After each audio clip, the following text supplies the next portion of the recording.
Topic है integration by substitution. ठीक है, तो इंटीग्रेशन होती क्या है? बेसिकली इंटीग्रेशन जो होता है हमारे पास, वो डेरिवेटिव का जो होता है वो रेसिप्रोकल होता है। ठीक है, उसका इन्वर्स होता है। तो इंटीग्रेशन को सॉल्व करने के हमारे पास काफ़ी सारे तरीके हैं, जैसे कि बाय पार्ट्स हो गया। ठीक है, उसके अलावा पार्शियल फ्रैक्शन हो गया, सब्स्टिट्यूशन हो गया। जो सबसे आसान और इजी मेथड होता है वो सब्स्टिट्यूशन ही होता है। अब सब्स्टिट्यूशन करने में किस तरह इंटीग्रेशन को हमें करने में आसानी हो जाती है, उसमें अगर हम देखें तो जैसे बहुत बड़े बड़े हमारे पास सवालात आ जाते हैं। जैसे हमारे पास कोई बड़ी पावर आ जाए x7+1, तो अगर हम इसको किसी भी वेरिएबल को लेट कर लें, मतलब इसको किसी भी वेरिएबल के बराबर लेट कर लें, तो हमारे लिए जो है वो मैनिपुलेशन करना इंटीग्रेशन को आसान हो जाएगा। ठीक है, तो अब पहली एग्जांपल जो बुक के अंदर दी हुई है, हमें पहले उसको समझ लेते हैं ताकि फिर सवालात आगे करने में आसानी हो।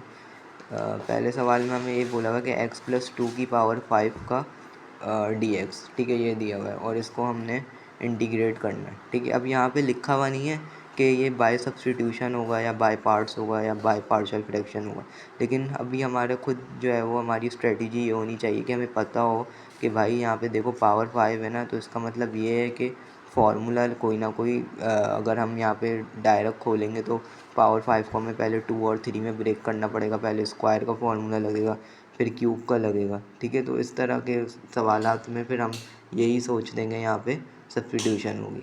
तो लेट सपोज़ अगर मैं यहाँ पे x+2 है। ठीक है, यहाँ पे मैं अब इसको लेट कर लूँगा किसी भी वेरिएबल के मुताबिक। लेट सपोज़ मैंने t लेट कर लिया, t=x+2। ठीक है, मेरे पास ये आ गया। अच्छा, अब क्या करेंगे इसका? अगर हम डेरिवेटिव लें, इसका अगर हम क्या लें, डेरिवेटिव लें विद रिस्पेक्ट टू x, तो dt/dx जो होगा हमारे पास वो बन जाएगा, x का डेरिवेटिव जो होता है वो 1 हो जाएगा। सही है, और 2 का डेरिवेटिव जो है वो 0 हो जाएगा। तो dt/dx जो मेरे पास आ जाएगा वो 1 के इक्वल आ जाएगा।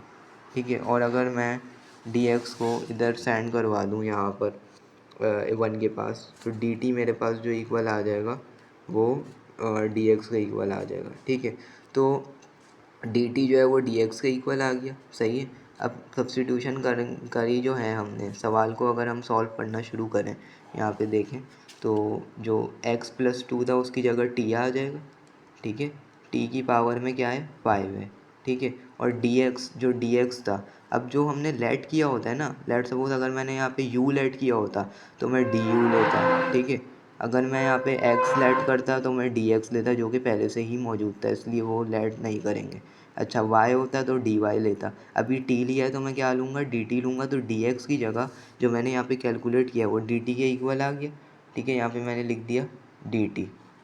तो ये अब देखिए मेरे पास कितनी आसानी से सॉल्व हो सकता है कि t की पावर 5 है। अब आपको पता है इंटीग्रल क्या होता है कि पावर में एक प्लस होता है और डिनोमिनेटर में भी एक प्लस होता है। तो आप ये देखें, मैं t की पावर में 5+1 कर दूंगा और नीचे भी 5+1 कर दूंगा। ठीक है, तो ये हो जाएगा मेरे पास t की पावर 6/6, ये आ गया मेरे पास।